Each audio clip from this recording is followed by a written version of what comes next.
বিসমিল্লাহির রহমানির রহিম। আসুন আমরা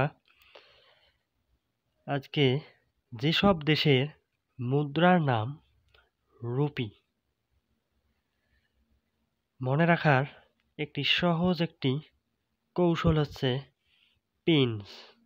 এখানে এই পিতে বোঝায় পাকিস্তান, অর্থাৎ পাকিস্তানের মুদ্রা হচ্ছে রুপি।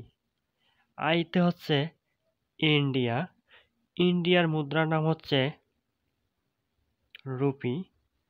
এনতে হচ্ছে নেপাল, নেপালের মুদ্রার নাম হচ্ছে রুপি। এসতে হচ্ছে শ্রীলঙ্কা, শ্রীলঙ্কার মুদ্রার নাম হচ্ছে রুপি।